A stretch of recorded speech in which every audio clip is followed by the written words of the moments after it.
I'll remove those with a pair of tweezers, put them over there. And now I can get at these two screws here, and that will remove that entire piece. I think that's undone. Not quite. A little bit more. Yep, I think that should be done. Yep, that's one of them. Now take the next one out. This is the easy one, it's on the outside. Spin it out, remove it with a pair of tweezers. In a minute, not quite. Sure feels like it's loose enough. There we go. Now very carefully, in case there's any other pieces underneath anywhere, we'll lift that section up and off. The first one, and that lever there has to fit into that piece of copper that's been soldered on. Alright, we'll check that in a moment. I'll take that out very carefully. Nothing else on it. Nope, it just fits in there. And now, oh, that's the bracket that goes underneath it. And now we've got a screw there and a screw there. I think we're back to version again. The other one's not going to be fine enough to get it out. Alright, unscrew that. Pair of tweezers to collect it. There we go. And the one at the front, being careful not to break any pins that are on it, especially because I don't know what they're there for at the moment, so we've got to work that out.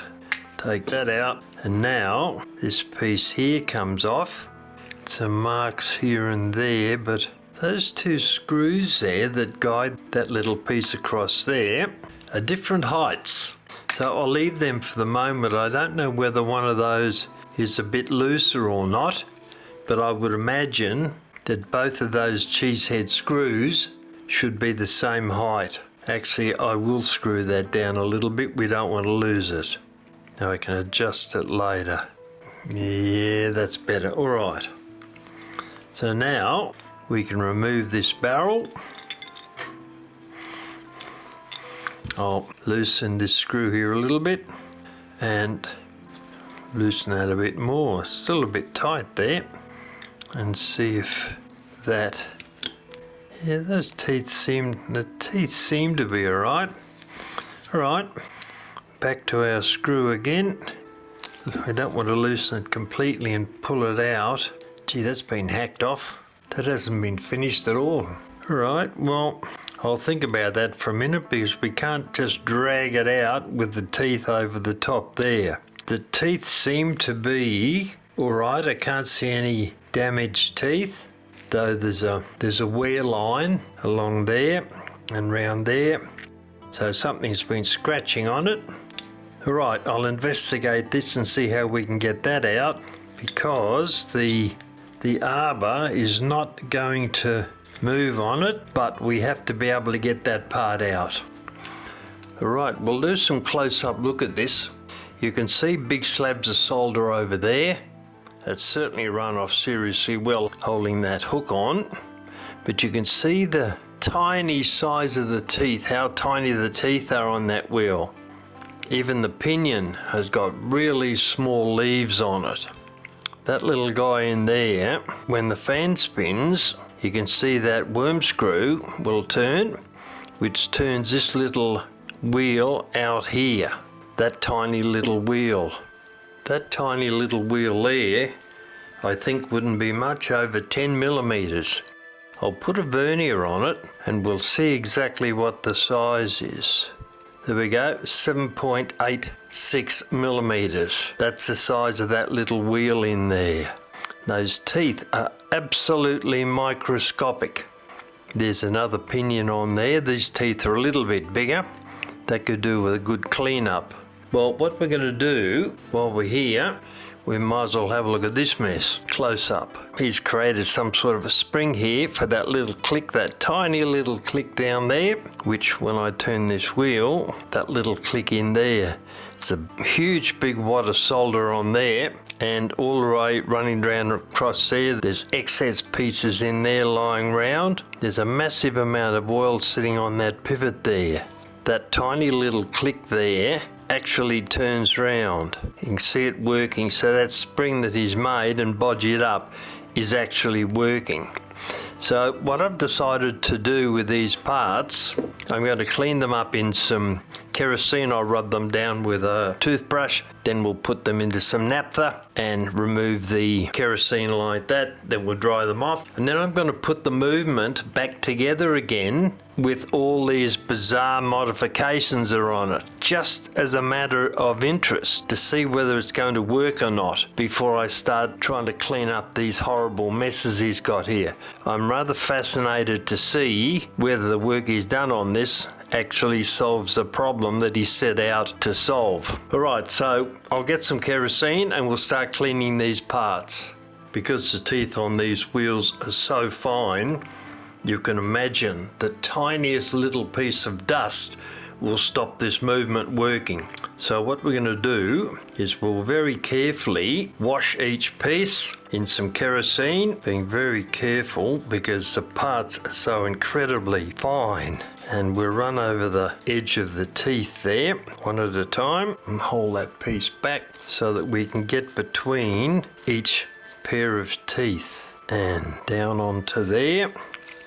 See the flies spinning more easily already. And then a general run over the entire piece, covering the bizarre soldering sessions and that little tiny little pinion down there. Absolutely tiny. I'll see if I can point it out to you, but you probably won't be able to see it. Right down in there, it's the pinion down there that drives this wheel there. And it is absolutely tiny. It'd be flat out being 2 mils across, I would think. Alright, that's the first bit. We'll put that in some naphtha now to clean that up. Now I'll run over the barrel. We don't know whether all the pins are still there or not, but we'll discover that hopefully once we get this done. Now I'll run over the teeth on that wheel there, and once again being very careful, we don't want to bend any of the pins on the barrel. And then the pinion out here, we'll run over that with some kerosene. And actually while it's here, I'll dry this arbor off and I'll get some fine steel wool and I'll run round on that. Now, that's looking better already. We'll give it another go. We'll get dirt and old coagulated oil, etc. off there. I'll wipe it again so we can see if we've made any progress. Yeah, that looks way better. Absolutely way better. Alright, that can go into the naphtha, roll it backwards and forwards. And now the first wheel, complete with 1/2 pound of solder on it or thereabouts. It looks like it's got that much. It hasn't actually, but we'll get in here and run over all the teeth, including the ratchet between the 2 wheels, and that should have cleaned that up, I would say. Not the same colour as if it came out of the ultrasonic cleaner, but these parts don't require that level of cleaning. We'll probably lose them anyway. Now here's the bracket that held that top piece down, including that very fine wire there. I'll have a quick run over, being ultra careful with that. We're just taking a bit of surface crap off the top of the plate, but it's mainly the screw thread that I want to clean on there. Put them into our naphtha. Now we've got our on-off switch here, so we'll over that again, and that's in pretty not too bad a shape actually. I might touch that up with a piece of steel wool later, but it doesn't seem to be too bad. We want that hole to be clean in there. And what else have we got? We've got a couple of, there's one, we'll just drop them in. 2, and I think that's all we've got there. Couple of little washers. They're not going to be easy to clean, that's for sure. They're so tiny. We'll make a fist of it anyway and see how we go. They're in there, and might as well do these pieces too. Everything is covered in excess oil. I'll take these couple of washers out. I'll dry that one off. being careful not to lose it. And then see, I'll leave that till later. I'll clean that up later. It's a bit too fine. And 245 screws. Clean the dish up they're in, so we've got a clean one to put them back in. This spacer plate is done, and we'll just flick the screws around. They're not easy to clean. Where's our pair of tweezers? Whoop. Be careful, don't lose that on the floor, you'll probably never find it. Yeah, that's looking cleaner. Alright. That, and I'll put all those together because those 5 screws came out of the same part of the music box, and that'll keep them all together. And the looks like there's 3 different sizes. Clean the thread up, drop him in, and these 2 tiny little guys down here. You're not going to see these ones, I'll be covered by my glove, but we'll do them anyway. And this one. Right, so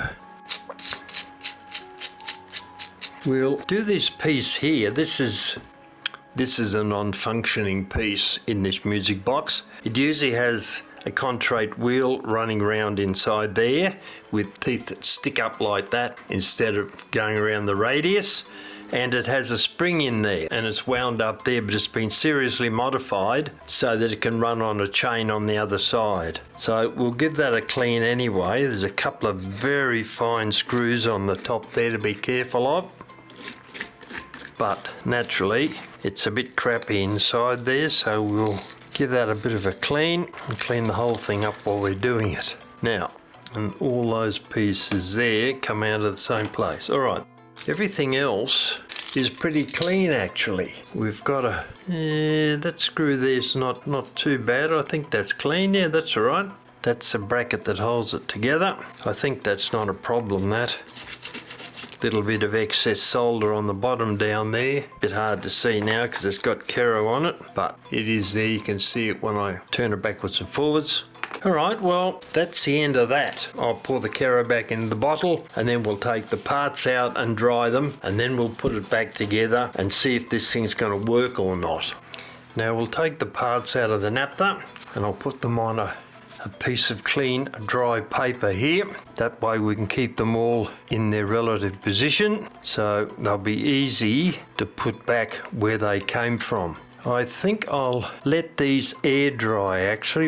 It won't take them very long. It's just that the parts are very, very tiny. And even using a heat gun on low, you run the risk of overheating some of these parts. And that is the last thing we want, because we want to see if we can get this music box going with the bizarre configuration of solder blobs on it. So we'll give the guy the benefit of the doubt, and we will see whether it's going to work or not. Alright, there's all the parts that we've cleaned in kerosene and then put through light straight run naphtha, and also known as shellite or lighter fluid, and they're looking, well, feeling quite cold of course because it's evaporated. They're looking quite clean, and if I turn this wheel here, you can see now how easily the fan spins on that worm gear. Well, that's a plus anyway. We've made an advance there. We'll have to wait and see whether the whole thing's going to work or not. But anyway, alright, so there it is for the moment. We'll let these pieces dry off, and then we'll come back and we'll look at putting them back together again.